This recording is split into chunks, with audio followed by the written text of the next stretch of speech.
¿Qué tal? Muy buenas tardes, con el gusto de saludarlo como todos los jueves en una emisión más de su programa Hablemos Derecho, el consultorio jurídico de TV WAC. Su servidor Gerardo Pérez le da la más cordial de las bienvenidas para que nos acompañe a lo largo de esta hora. El derecho penitenciario, una parte del derecho penal, es la rama del derecho que se ocupa de la ejecución de las penas y medidas de seguridad privativas de libertad o de sus derechos. Su fundamento constitucional se encuentra en el artículo 18.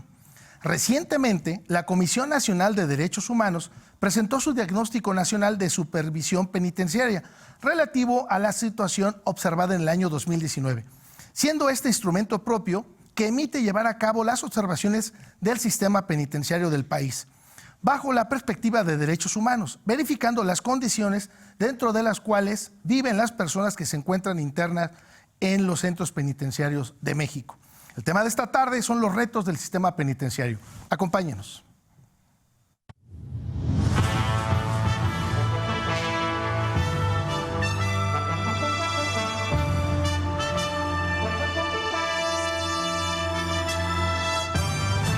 Análisis, interacción ciudadana y diálogo. Hablemos Derecho, el consultorio jurídico de TV WAC. Con Gerardo Pérez Alvarado y Laura Méndez Olivares. Comenzamos. Muy buenas tardes, licenciada Laura Méndez, con el gusto de verte como todos los jueves. ¿Cómo está, licenciado? Igualmente para mí es un placer saludarlo nuevamente y también darle la bienvenida a todas las personas que muy amablemente nos escuchan, nos sintonizan, nos siguen a través de nuestras redes sociales. Quiero aprovechar para recordarles que usted nos puede ver a través de televisión abierta en el canal de TV WAC, el canal 24.1, y también a través de sistemas como Megacable en el canal 124, el 24 de Axtel y el 14 de Easy. Estamos ahí todos los jueves a las 6 de la tarde y también nos puede ver a través de nuestras retransmisiones los fines de semana. Asimismo nos puede buscar en nuestras redes sociales. Aparecemos en Facebook y en nuestro canal en YouTube como Hablemos Derecho, el consultorio jurídico de TV WAC. Así, escríbalo todo completo. Por estos medios usted puede conocer el contenido que semanalmente subimos los programas completos. Estos, los nuevos, los anteriores, todos están ahí a su disposición si es que quiere ver algún tema de su interés. Asimismo, por estos medios en Facebook pueden ponerse en contacto directo con nosotros, envíenos un inbox y háganos llegar sus dudas, sus comentarios, sus aportaciones, porque es de esa manera cómo se nutre este espacio, a través de las dudas recurrentes que el público en general nos hace llegar por Facebook. Es que nosotros preparamos contenido semanal, buscamos por supuesto un experto conocedor del tema y tratamos de disipar sus dudas.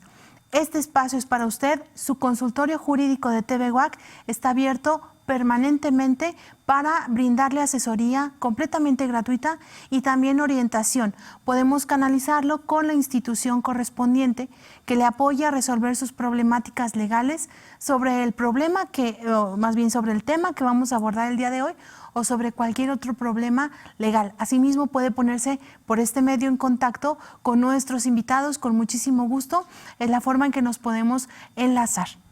Pues bien, fíjense que así como atinadamente lo comenta la licenciada Laura Méndez, en base a las inquietudes que ustedes nos hacen llegar a través de las redes sociales, como es en este caso el Face o nuestra página de YouTube. También en el canal.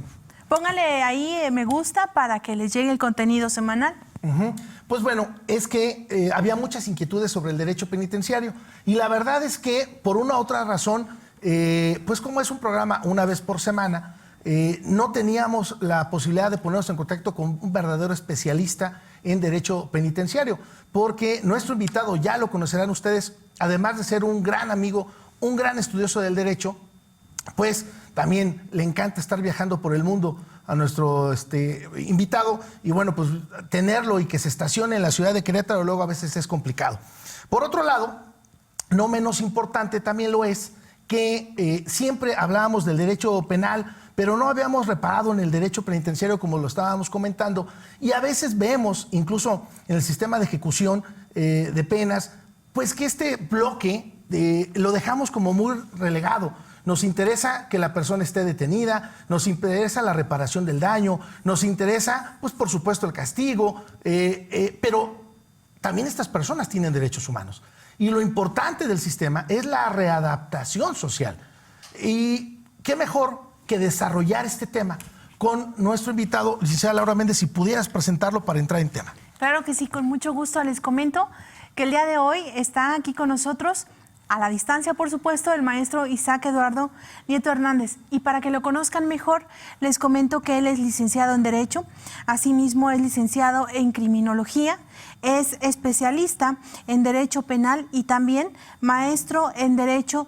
Todo esto estudiado, en la verdad, en el honor, aquí en nuestra máxima casa de estudios, es 100% UAC, nuestro invitado. Él se desempeñó como auxiliar jurídico adscrito a la Dirección General de Prevención y Readaptación Social, así como criminólogo adscrito al Centro Penitenciario Varonil en San José el Alto, Querétaro. De la misma manera, el maestro Eduardo es docente de Derecho y de Criminología en la Universidad de Corregidora de Querétaro, así como docente en diversas materias en la formación de custodio penitenciario. Le agradecemos muchísimo a nuestro invitado el día de hoy, al licenciado, al maestro Eduardo Nieto, que haya aceptado la invitación y que nos acompañe esta tarde. Bienvenido, maestro. Buenas tardes. Laurita, maestro Gerardo, muchas gracias por la invitación de antemano. Un saludo a su amable audiencia y sobre todo también a todo el personal docente y estudiante de la Universidad Autónoma de Querétaro, investigadores también, a todos los universitarios. Maestro, antes de entrar en tema, fíjate que sí sería importante, antes de que nos digas cuáles son los objetivos del sistema penitenciario, me parece que sí es importante, lo comentaba la licenciada Laura Méndez, en distinguir, diferenciar, ubicar cuál es el papel del criminólogo, cuál es el papel del criminalista. Porque incluso pudiera darse el caso que hubiera confusión, pero en nuestra carrera, en la Facultad de Derecho, tenemos la licenciatura, correcto, en criminología. ¿Cuál es la diferencia, maestro, para poder empezar y hablar de los objetivos del sistema penitenciario? Claro que sí, maestro. Bueno, la diferencia radica en amplias diferencias, incluso metodológicas y en cuanto al método y objeto de estudio. Los objetos de estudio son muy distintos. En materia de criminalística, el objeto de estudio es poder solventar las preguntas de oro que tiene esa misma formación académica, que se puede decir que es un TCU, técnico superior universitario. No se puede hablar de una licenciatura en criminalística. Sí, es una formación técnica. Incluso, pues bueno, es técnica porque cumple con poco tiempo de estudio. Se puede llevar el curso en un año, año y medio, según sea el programa o plan de estudios. ¿Qué pretende buscar la criminalística? Las preguntas de oro de la que misma se formula. ¿Quién, cómo, cuándo, dónde y con qué se cometió un ilícito? Esas preguntas son básicas en criminalística.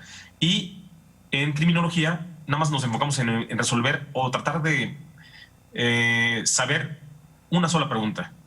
¿Por qué se cometió la conducta delictiva?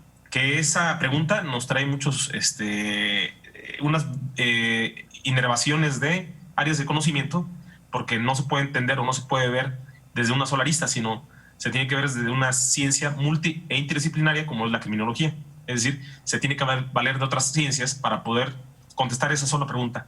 ¿Por qué se cometió la conducta delictiva? Es decir, nos enfocamos mucho al sujeto antisocial, ¿sí? Y lo tratamos como una persona que tiene un padecimiento, ¿sí? Y buscamos las causas y factores que le llevaron a la comisión de un delito.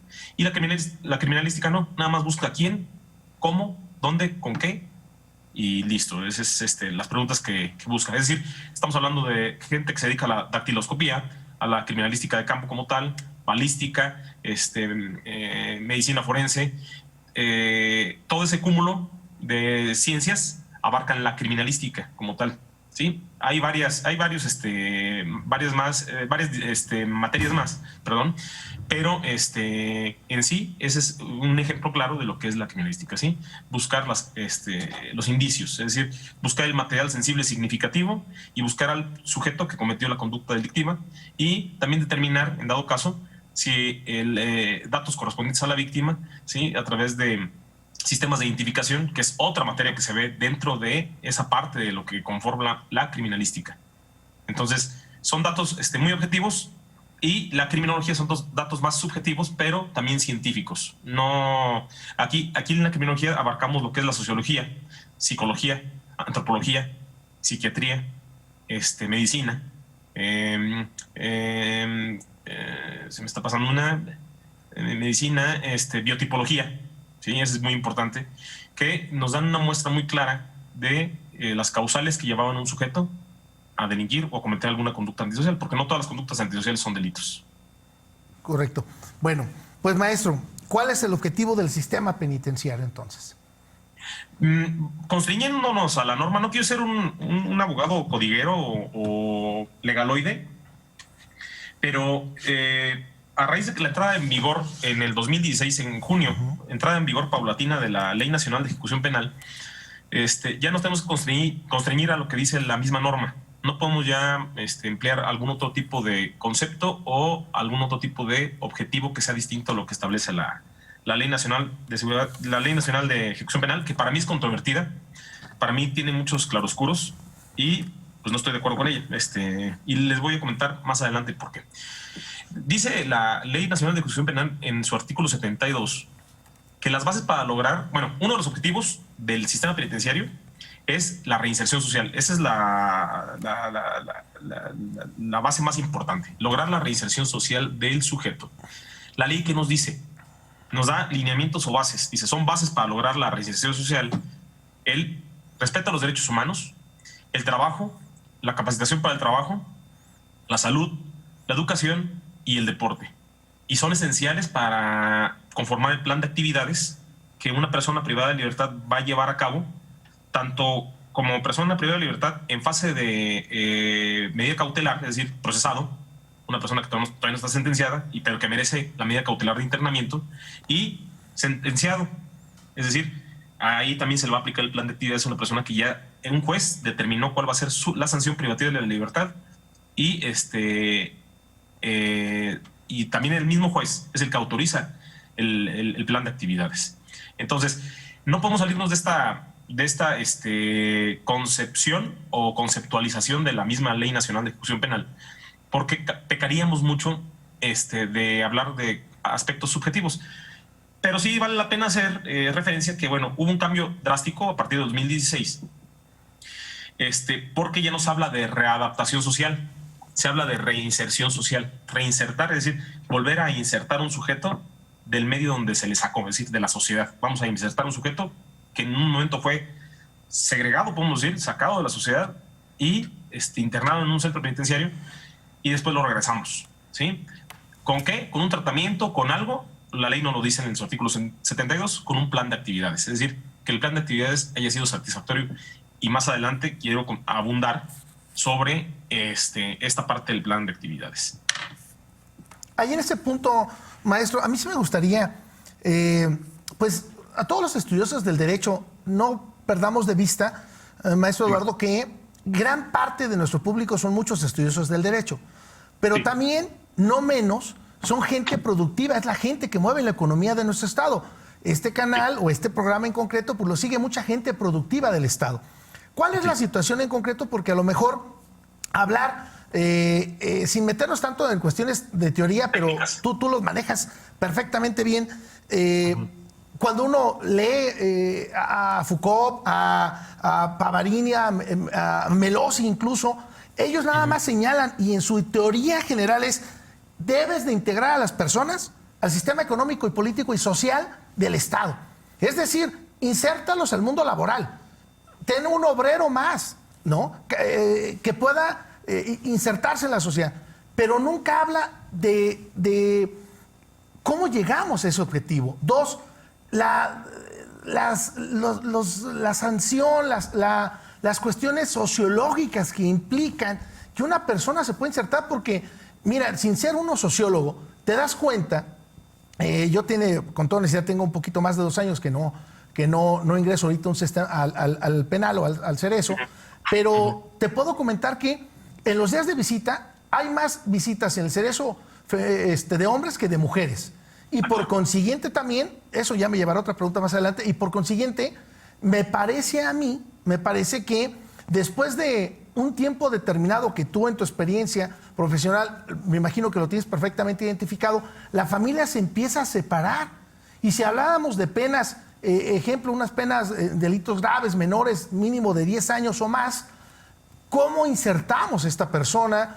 ¿Cómo los apoyamos en, no sé, en el último año de su pena para que irlos insertando socialmente? Porque como que me parece que se ha quedado algo suelto, como que, pues sí, no queremos que vuelva la persona a delinquir, pero a lo mejor no le damos otra opción o nos falta completar esta situación, maestro Eduardo. Usted toca un tema bien importante, maestro, porque en las dos preguntas refiere bajo qué mecanismos, es decir, cómo lograr la reinserción social y a nivel sociológico, cómo repercute. Entonces, bueno, la ley nacional nos establece que a través del cumplimiento del plan de actividades un sujeto puede tener la posibilidad de acceder a 2 beneficios de libertad provisional. O sea, es decir, antes de que compurgue una pena de prisión, puede salir antes como una parte premial, como un premio para evitar cumplir la pena de inicio a fin.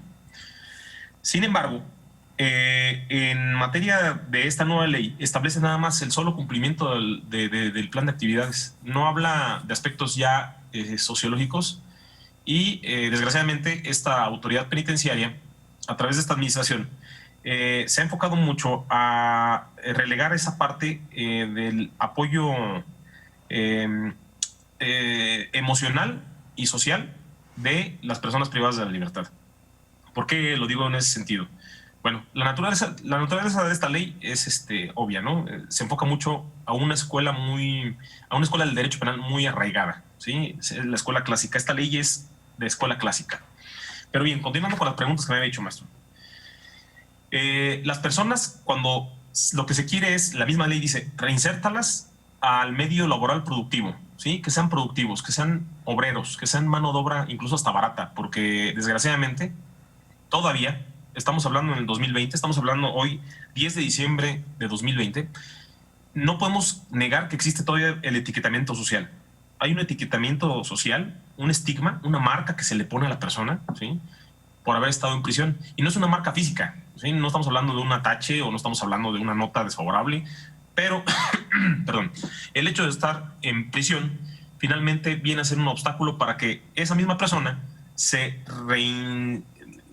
reinstale en una vida productiva, se reinserte en una vida funcional, incluso familiar. En este caso, viene también mucho el castigo social, el flagelo, en cuanto a en mujeres, como bien lo precisa, de que las mismas mujeres no son, las personas privadas de la libertad no son visitadas por sus familiares. Es decir, es una todavía doble sanción que reciben las mujeres, porque no es bien visto que una mujer cometa un delito o una conducta antisocial. Y en el hombre se puede justificar, ¿sí? Esto viene con una cuestión de conductas y de roles que se juegan en esta sociedad, ¿sí? Tiene que ver con esta parte, en una realidad social como la que es Querétaro. Y lo estoy hablando en este en este muestreo de datos de lo que contamos, ¿no? Puede ser que no pase en alguna entidad federativa y sea al revés. Puede ser que en alguna entidad federativa visiten más a las mujeres y no a los hombres. Pero también nos podemos dar cuenta que la tasa poblacional de mujeres es minúscula a la tasa poblacional interna de varones, pues, privados de la libertad. Ahora bien, en cuanto a la cuestión sociológica de cómo lo afecta, bueno, lo precisé, afecta esa parte de no ser aceptados por la misma sociedad. La misma sociedad los rechaza, muestra un bloqueo, dicen, fuiste persona privada de libertad, pues bueno, pues vete de ayudante general a alguna fábrica, y eso muy a fuerza, o vete al mercado escobedo de cargador, por poner ejemplos, y vuelven al mismo núcleo, maestro, vuelven al mismo núcleo del cual salieron, y muchas veces ese núcleo es un entorno criminógeno, es decir, un entorno que favorece que cometan nuevas conductas ilícitas. ¿Por qué? Porque están muy cerca del consumo de las sustancias tóxicas, de amistades que fomentan el consumo. Entonces, esa parte sí es la que contribuye en gran medida a que la persona recaiga fácilmente. Porque también vamos a hablar de una cosa, la conducta humana y los que son personas que cometen conductas delictivas cubren esa parte del aspecto volitivo. Todas las conductas son volitivas. Entonces, también si la persona tiene la voluntad o no, la voluntad de cambiar o no cambiar, también es un aspecto personal, porque podemos tener toda una maquinaria perfecta, como una cuestión sincrónica, ¿sí? Una sincronía como relojito suizo, de un sistema penitenciario a la perfección, pero si la persona no quiere cambiar, no quiere modificar hábitos, conductas, pues bueno, puede reincidir en la misma tesitura, pues. Sí, eso es lo que a mí me gustaría muchísimo puntualizar, maestro Eduardo, porque se dice muy sencillo, pero vuelvo a repetir, nosotros mismos rechazamos, como sociedad lo rechazamos, y pareciera que no tienen derechos humanos. Y te comento nada más algo muy sencillo. Mira, en marzo nada menos, que empezó esto de la pandemia, hubo necesidad de interponer un amparo en un centro penitenciario en Chiapas, porque 6 internos tenían COVID, pero no les daban atención. Y entonces el doctor Gómez Indo, que igual lo has de conocer, un excelente maestro en amparo, interpone un juicio de amparo en Michoacán y recae, correcto, hasta Chiapas. Y derivado de eso, les dan atención, pero el amparo era de tal manera que también tuviera atención, no nada más los internos, o sea, sino todo el personal administrativo, todo el personal de vigilancia, etcétera, etcétera. Es decir, de ahí luego ponemos situaciones, por lo menos en nuestro centro, te digo, yo lo leí en los periódicos, de que ya se hacen visitas ahora a través de iPad, de tablet, que nunca se dejó la visita, pero no es un favor, sino es un derecho que ya se tenía y que de alguna manera, obviamente, las personas adolecen, se quejan y no tenían manera de cómo llevar a cabo la visita. Es decir, llegamos a marzo, la segunda quincena, e imagínate que tú estás esperanzado de subir el sábado o domingo a ver a tu familiar. Espérame, restricción, no hay visitas. Entonces tuvieron que pasar estas acciones jurídicas para poder llevar a cabo la visita. Entonces, vuelvo a repetir, como que siempre relegamos, como que decimos, no, si es persona interna, es punto y aparte. A ver, ahorita preocupémonos por los que están cometiendo delito. Y esto es en segundo plano. Pero no perdamos de vista que no dejan de ser humanos, que no dejan de tener derechos humanos. Estoy de acuerdo.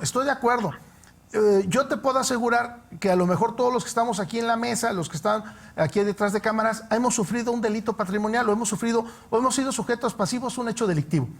Pero no por eso quiere decir que estas personas pues tengan que estar de por vida ahí. Entonces, ese es el punto medular, maestro Eduardo, de ir desmenuzando el derecho penitenciario y pros y contras del mismo y cómo podemos mejorarlo, y que una persona que nos escuche, correcto, que nos vea qué derechos tengo y si violentan algún derecho, qué tengo que hacer. Ok. Mire, maestro, en la práctica, ya hablando de forma pragmática, bueno, tuve yo 13 años de antigüedad laborando ahí en el Centro Penitenciario Varonil CP1, como bien lo mencionó nuestra colega Laurita, y ya terminó mi relación de trabajo, y yo puedo poner los puntos en las is sobre este tópico. La autoridad siempre tiende a cualquier petición negarla de antemano, ¿sí? Negarla, y solamente hasta que llegue un amparo o hasta que llegue alguna recomendación de derechos humanos, y esa entre comillas, pero solo por amparo es cuando cede, pero nada más a esa persona, obviamente, ¿no? En los casos que yo vi prácticos, ¿no? En este caso del doctor Gómez Indo, que bueno, él es una eminencia en materia de amparo, fue fructífero porque, bueno, él supo manejar el asunto y abarcarlo y aplicarlo erga omnes, es decir, para toda la población penitenciaria de otros estados, incluso Michoacán, Chiapas y, bueno, diversos estados. Entonces, sí, si bien es cierto, el COVID, la pandemia nos ha generado mucho distanciamiento por obvias razones y por cuidados, precauciones.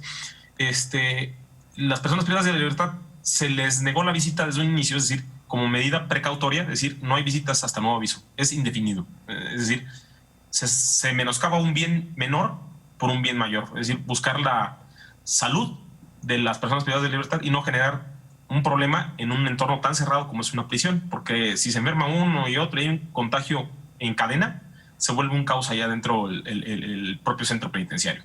Entonces, en ese sentido, pues bueno, la autoridad actuó así, de esa forma. No fue de forma inmediata cuando se implementaron los medios o tecnologías de la información como iPads o pantallitas para poder hacer videoconferencias como visita, pero finalmente es como un aliciente para ellos, no es lo mismo, porque le voy a decir, quiero referir aquí un aspecto bien importante que menciona la Ley Nacional de Ejecución Penal. Dice que en su artículo 59 habla del régimen de visitas, la misma ley, y en el párrafo segundo establece algo muy importante. Dice,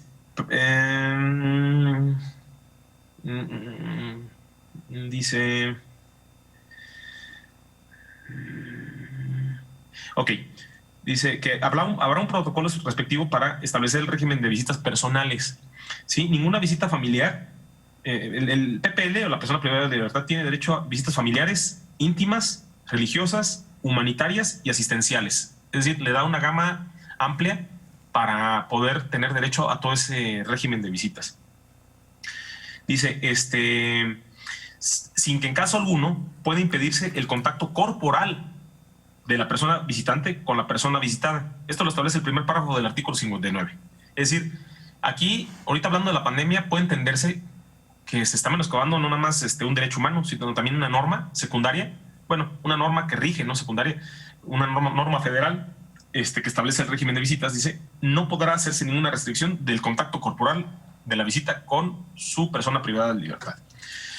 Este problema no nada más es el tema del COVID y la pandemia, maestro, Laurita. Este problema también radica en peticiones que nos tocaron solventar en el comité técnico, que es como si fuera la autoridad máxima, más bien es la autoridad máxima de un centro penitenciario. Y en el comité técnico había peticiones de la novia o esposa de la persona que estaba interna y que, bueno, finalmente es una víctima secundaria, y la ofendida y persona pasiva es la menor de edad, que es la hija de la solicitante. Pedían visitar a la persona privada de libertad y argumentaron el primer párrafo de este artículo que les referí. Y lo ganaron, me parece que se fueron a amparo y parece ser que sí se ganó. Pero se les determinó la visita en locutorios. Es decir, todavía se puso una restricción. Y sí, nosotros en ese momento como autoridad no podíamos permitir que algo atroz pudiera suceder o poner en riesgo a la víctima, cuando la misma Constitución y el mismo Código Penal establece que no puede haber contacto entre un agresor y la víctima, tratándose, por ejemplo, en el caso de delitos de secuestro o en el caso de violación, y menos una menor de edad. Pero así, en esta situación, la misma mamá permitía y consentía y quería que la menor visitara al agresor de la menor y la mamá visitara a su pareja, pues. Entonces, el problema no va más allá, no más nos centramos en el COVID. El problema de esta ley es que todavía tiene un fondo que nos genera problemas, porque la misma ley no cuenta todavía con reglamento. Es una ley sin reglamento. Sí, complicado. Entonces, es complicado, maestro, porque el reglamento supone que puede desmenuzarse cada artículo y aclararnos ciertas dudas que quedan como en duda. Entonces, la interpretación que hacemos nosotros, pues finalmente es subjetiva, como autoridades ejecutoras o como autoridades encargadas de salvaguardar la integridad de todas las personas que están en prisión. Estamos hablando de custodios, trabajadores administrativos, personas privadas de la libertad y abogados litigantes que entran, visitas al centro penitenciario. Ahorita con el caso del COVID, bueno, pues se ha evitado pues este tipo de contactos. Han llovido amparos porque la gente quiere tener contacto con sus familiares, pero bueno, al parecer los amparos han sido ganados por parte de la autoridad en el sentido de que se justifica para evitar un problema mayúsculo que después no se pueda contener en un centro penitenciario. Sí. Maestro, vamos a la pausa de este primer bloque y me gustaría que pudiéramos regresar, hacer una pregunta y regresar. ¿Por qué se habla a nivel federal y a nivel local que baja la incidencia delictiva? Y siempre hablamos de que la incidencia delictiva está bajando y te repito, a nivel federal y a nivel estatal, pero hay más ingresos. Hay más ingresos al penal. Y luego, que no está funcionando algo que está pasando, porque pues si baja la incidencia delictiva, pues no debería de haber tantos ingresos. O ahora ya no detienen a uno, ahora ya los detienen por banda. ¿Qué pasa ahí? Vamos a la pausa y regresamos con esa pregunta, si no tienes inconveniente. ¿Te parece bien? Claro.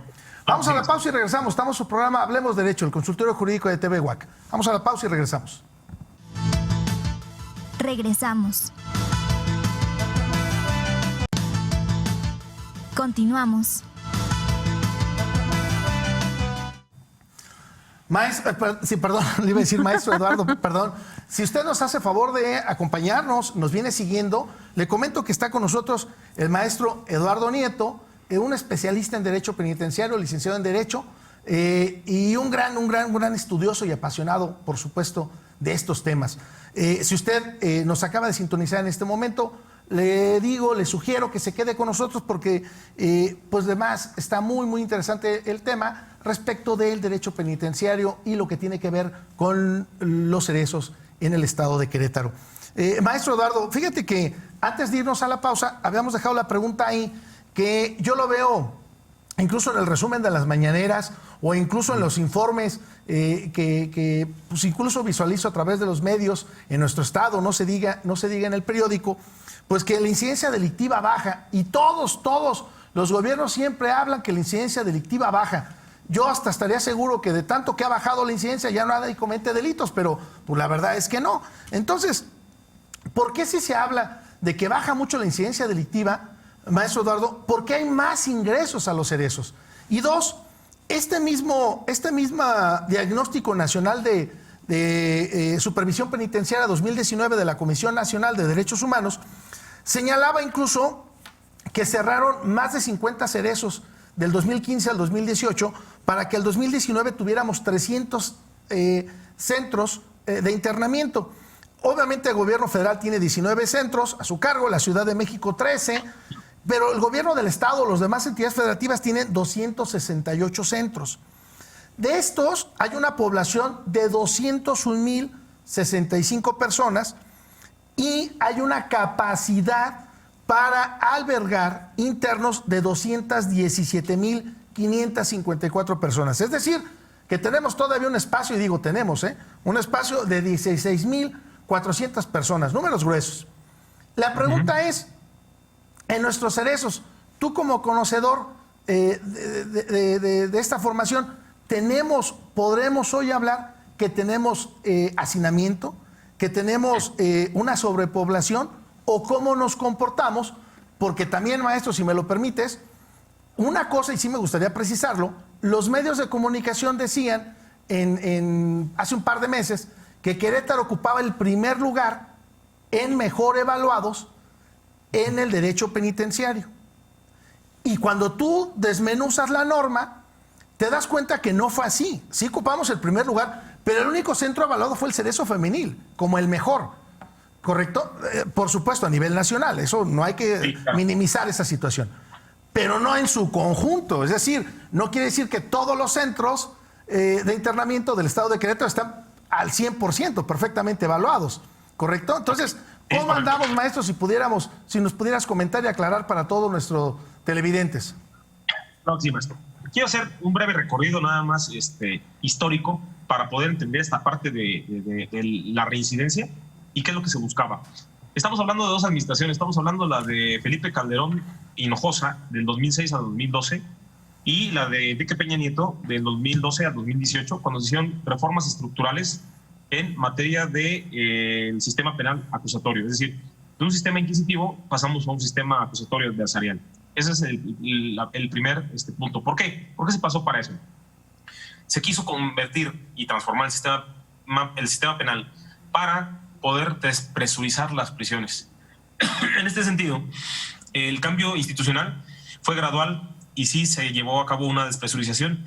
Para el 2006 a 2012, como antecedente, había aumentado una población de 210,000 personas privadas de la libertad a 239,000. Es decir, aumentaron 28,949 la incidencia delictiva y de ingresos a los centros penitenciarios. Es decir, había un total de 239,000 internos, hablando y abarcando todos los centros penitenciarios. O sea, estamos hablando de cárceles militares, bueno, prisiones militares, prisiones federales, la colonia penal Islas Marías y cárceles municipales, porque todavía las hay, y las estatales. Entonces, en todo el país estamos hablando de este nivel de población penitenciaria. Ahora, esta información es obtenida a través de la Comisión Nacional de Seguridad en su cuaderno mensual, donde se informa la estadística penitenciaria y a través del órgano administrativo desconcentrado de prevención y readaptación social del 2013. Bueno, las cifras comenzaron a disminuir entre 2012 y 2016 por el cambio al nuevo sistema penal acusatorio. De acuerdo a esas cifras, de 239,000 reclusos pasamos a 212,000 personas privadas de la libertad. Sí fue un cambio dramático. En 2011, la Administración Federal, es decir, en la del 2006 a 2012 correspondiente a Felipe Calderón, reformó la Constitución Política en su artículo 18, en donde solicitó elevar a rango constitucional el aspecto del respeto a los derechos humanos en su artículo 18. Esto vino a generar todo un cambio paulatino, no fue rápido, y es lo que dio origen a la Ley Nacional de Ejecución Penal, dio origen a bosquejo o mamotreto que regula y establece como un elemento esencial el respeto a los derechos humanos. Ahora bien, aquí en Querétaro, la incidencia delictiva ha aumentado.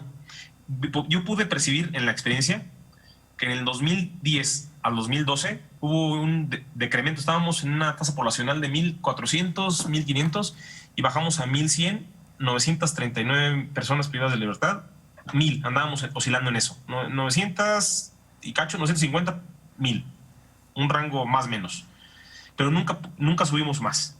Ahorita, como ha transcurrido el tiempo, la tasa poblacional tiene un aproximado de 1,750 personas privadas de la libertad, tan solo nada más en San José del Alto Querétaro, el Varonil. No estoy hablando del CP2, ni estoy hablando de San Juan del Río, Jalpan, y el de menores, bueno, pues ese se cuece aparte porque no pertenece al sistema penitenciario, a la Comisión Estatal del Sistema Penitenciario no pertenece, ese pertenece a la Secretaría de Gobierno. Bueno, entonces, ¿qué es lo que ocurre? ¿Por qué tanta incidencia delictiva? Porque la misma, el nuevo sistema penal acusatorio adversarial es benevolente en el sentido de que otorga muchas posibilidades de que la persona pueda llevar a cabo alguna otra medida cautelar distinta a la prisión. Y de eso se encarga un órgano específico que se llama Unidad de Medidas Cautelares, UMECAS. Es decir, los jueces ya en su abanico de posibilidades están diciendo, bueno, prisión no, pero que sí puedo tener, pues, vigilancia de la autoridad, trabajos en favor de la comunidad, no acercarse a una circunscripción determinada, en fin, entre varias medidas de seguridad que son distintas a la pena privativa de libertad, ¿sí? Es decir, son medidas que previenen que una persona pueda lastimar o pueda volver a reincidir. Pero muchas de las personas pues la ven fácil y no cumplen y reingresan. O los beneficios a los que se acogen durante el procedimiento, en el procedimiento abreviado, pues les dan la oportunidad incluso en la audiencia inicial, cuando se forma carpeta en el juzgado, bueno, cuando más bien se envía la carpeta al juzgado y se desahoga la audiencia inicial, se determina la vinculación al proceso, pero no la medida cautelar de prisión. El juez le dicta otra medida cautelar distinta. Entonces, la gente abusa porque piensa que, pues bueno, la ley no es efectiva. Es decir, quiero hablar un poco de Robert Merton, de un aspecto que él siempre abordó y me gusta mucho cómo lo refiere. Habla de la anomia, un sentido como que la norma no es eficaz, como un vacío de la norma que uno siente y que siente que ese vacío pues no contribuye a que no me regula a mí nada, no me restringe. Entonces, mucho tiene que ver ese fenómeno que también la sociedad lo percibe, porque el tema de seguridad es un sentimiento. La seguridad, sentirse seguros es un sentimiento. Entonces, esa parte genera inseguridad para las personas cuando ven que hay mucha reincidencia, cuando son víctimas u ofendidos del delito, como lo precisó usted al inicio, de que directamente o indirectamente hemos sido alguna vez víctimas de algún tipo de delito, sí. Entonces, cabe mencionar que sí ha aumentado la tasa poblacional aquí en el centro penitenciario. Tan solo nada más hablo del Varonil. Por lo que respecta a... Ahí rapidísimo, sí, maestro. De los 1,750 aproximadamente personas internas que tenemos en San José del Alto. El centro penitenciario no tenía una capacidad, bueno, digo, no sé, no tenía una capacidad de 1,500 personas. Sí, maestro. En un inicio, en el 2010, en la administración del Liceo Calzada, se tenía la capacidad de tope máximo de 1,500, se aumentó a 1,700 porque se construyeron nuevos módulos y al parecer hubo más construcción de módulos en estos años, del 2015 en adelante, y da la oportunidad de tener más personas privadas de libertad, que no es algo que hay que aplaudir, porque yo digo, bueno, ¿a mí de qué me sirve tener gente privada de la libertad? Lo que prefiero es prevenir la conducta, ¿no? Es correcto. El problema es que esta autoridad, para ser precisos, no busca prevenir la conducta. El famoso sistema Cosmos habla de un control absoluto de los temas de seguridad, administración y procuración de justicia, nada más. Y sistema penitenciario ahora. Es nada más mantener un control, pero no hay una política criminológica. ¿Cuál es la política criminológica? Una política encaminada a prevenir las causas y factores a la comisión de conductas antisociales.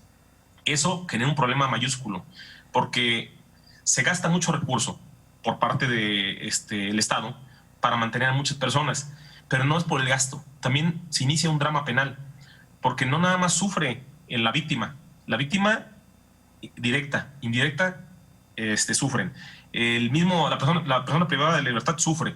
La familia de la persona privada de libertad sufre porque llega a haber, como lo refirió también, ese desmoronamiento de la familia, se rompen núcleos familiares que nada contribuyen para cuando regresa esa persona, pues llega a la situación de la soledad, del desamparo, y pues bueno, es más fácil, es como empujarlo a que pues bueno, se refugie en algún tipo de consumo de sustancias tóxicas, porque también cabe precisar que en muchos de los casos, no es en todos, se está asociada el consumo de sustancias psicoactivas con la comisión de conductas antisociales. Es decir, es como un binomio. Vienen ya como hermanos siameses esas dos problemáticas. ¿Por qué el consumo? Pues finalmente es una forma de refugio. Y esas personas lo que hacen es refugiarse en dichas sustancias y se ponen en la condición de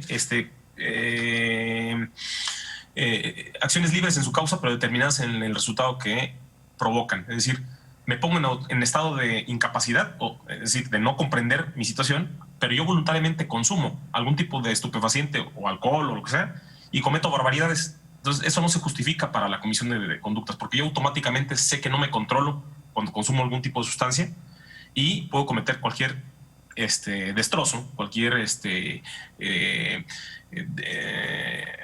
delito, pues, o conducta antisocial. Entonces, por eso quise hacer hincapié de que es un binomio esa parte del consumo de sustancias tóxicas, y obviamente las personas que están desmembradas socialmente van a regresar a su núcleo familiar y van a cometer conductas antisociales en el entorno donde ahí mismo les proporciona la sustancia. Ahora, respecto a lo que precisó de el diagnóstico de supervisión penitenciaria que cada año se realiza y que tuvo bien referir que se refirió con bombos y platillos en el Estado que se había ganado el primer lugar, y hoy me salió como recuerdo, de hecho, en un pasquín o periódico, que decía Cerezos Queretanos primer lugar hace un año. Sí, ese fue el diagnóstico relativo al 2018. Perdón, 2019, porque fue a finales de año. Entonces, no se confunda que el Cerezo Femenil nada más es un centro penitenciario que conforma todo el sistema penitenciario de Querétaro. ¿Sí? Como lo referí, el sistema femenil no es la panacea, no es todo el conjunto del sistema penitenciario de Querétaro. Solamente es un centro, y es un centro que cuenta con una capacidad pequeña poblacional de mujeres privadas de la libertad. Ahora, ¿qué es lo que llevó a ganar según este diagnóstico de supervisión penitenciaria? Yo conozco este diagnóstico de supervisión penitenciaria porque lo tuve en mis manos para contestarlo, y bueno, yo no fui a los recorridos, pero yo me encargaba de contestar el diagnóstico. Es un diagnóstico de tachado o palomeado: cruz, cruz, paloma, cruz, cruz, sí, no, y datos muy concretos. Parecía que era como un diagnóstico médico. Bien, en este sentido,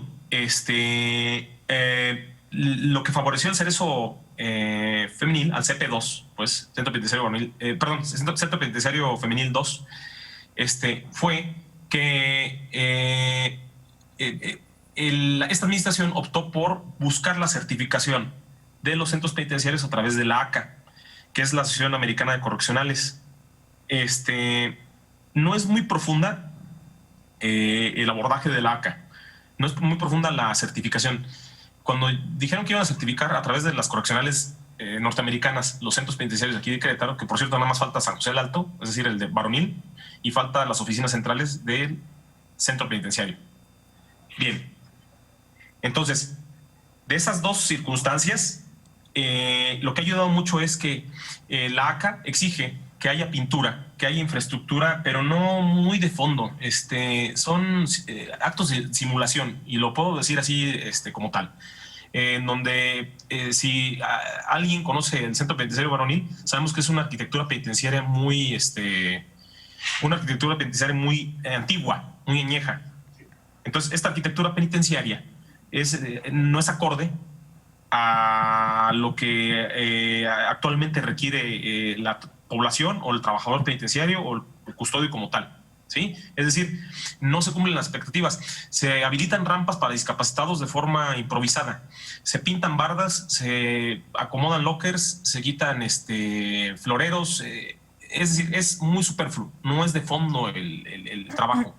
Y lo que la Comisión Nacional palomea es pues que esté bonita las instalaciones, la barra perimetral pintada, las instalaciones limpias. Que bueno, la limpieza es un derecho humano, porque también la misma Ley Nacional de Ejecución Penal establece que es un derecho que la persona privada de libertad tenga una salud y una vida digna dentro de prisión. Entonces, mucho favoreció para que ganara el primer lugar, nada más el femenil, porque se le habían hecho modificaciones de infraestructura en cuanto al aseo, limpieza y pintado de dicho inmueble. Pero no estamos hablando de un tratamiento. ¿Sí? Nada más es verificación de que las zonas estén adecuadas, que los expedientes estén bien armados, pero también depende mucho de la subjetividad cuando el visitador hace el recorrido, con los visitadores. Bueno, el visitador y las personas que acompañan al visitador. Entonces, mucho depende de la subjetividad y de la persona que esté llevando el recorrido, mucho depende de la verborrea o del bluff para poder agradar o caer bien, ¿sí? Y lo puedo decir así en ese sentido. Entonces, es muy importante que mucho ha beneficiado esta parte de la acreditación para certificación de los centros penitenciarios del estado de Querétaro. Entonces no dudo que para este año, ya calificando San Juan del Río, calificando Jalpan, que es un servicio muy pequeño, calificando el femenil, se logre obtener el primer lugar ya en otros 3 centros penitenciarios adicionales, pues. Es decir, podemos ver, nada más hay que esperar cuáles van a ser los resultados de este diagnóstico del 2020.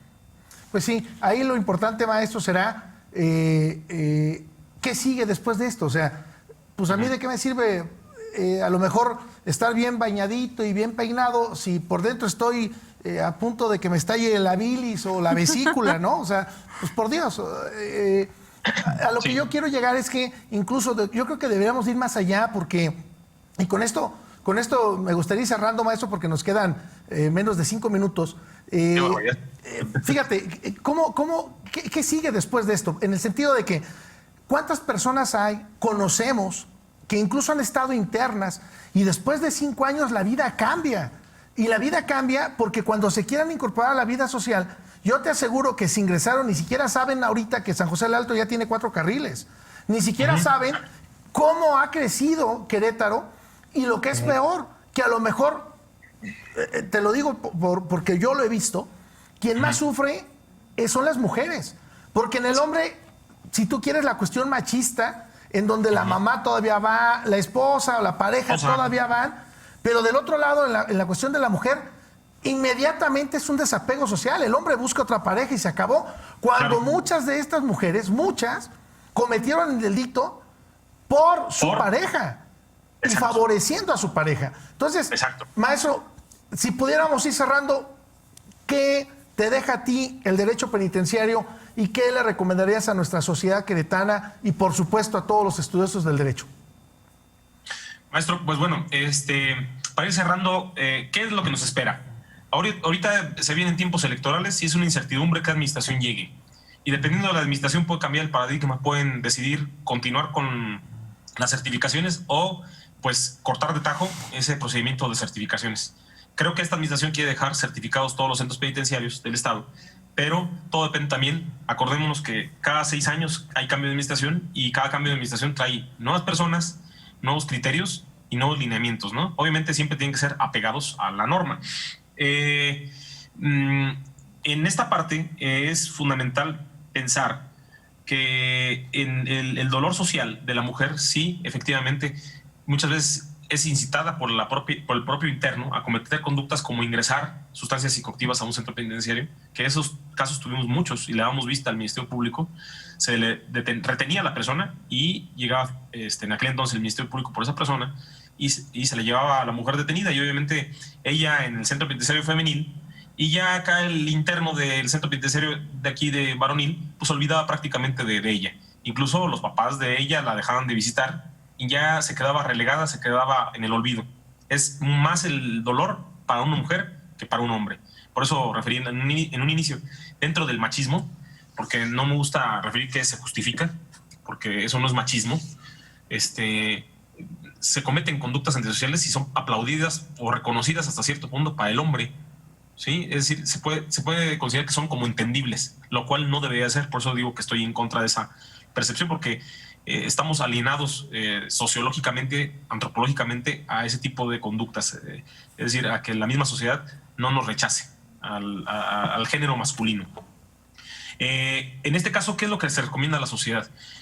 Bueno, obviamente siempre actuar conforme a lo que nuestras actividades como particulares nos permita la misma ley y no involucrarnos en problemas, pero también no es la prevención de conductas antisociales, sino también buscar la forma en que las personas que egresan de los centros penitenciarios no se les cierren las puertas. Si somos pequeños empleadores, si somos dueños de algún negocio, darles un voto de confianza y trabajar con ellos, obviamente con las medidas preventivas, ¿no? Se supone que si la persona cumplió con la pena de prisión y con su plan de actividades, se supone que ya está lista para su reinserción productiva a la sociedad. La anterior ley, que era la ley de ejecución de penas y medidas de seguridad del Estado de Querétaro, aparte de decir se reinserte al individuo a la sociedad,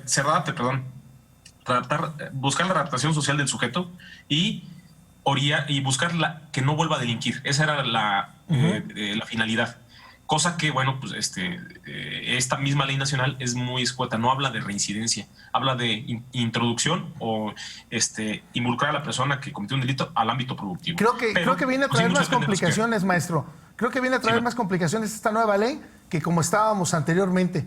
Sí, maestro, hay mucho vacío. Y bueno, pues desafortunadamente el tiempo es nuestro peor enemigo. Te quiero agradecer enormemente y espero que no sea la primera ni la última vez que nos acompañes, porque nos quedaron muchísimas dudas. Incluso aquí la licenciada Laura ahorita me va a regañar que terminemos porque tenía como 10 preguntas y ya no las pudo desahogar, ¿no? Pero las iba respondiendo, dije, exacto. Sí, pero bueno. Me lee la mente el maestro. Si pudiéramos rapidísimo agradecer, por favor, Laurita. Sí, con muchísimo gusto, nada más para darle el agradecimiento a todas las personas, gracias a quienes se transmite este programa y que están detrás de cámaras.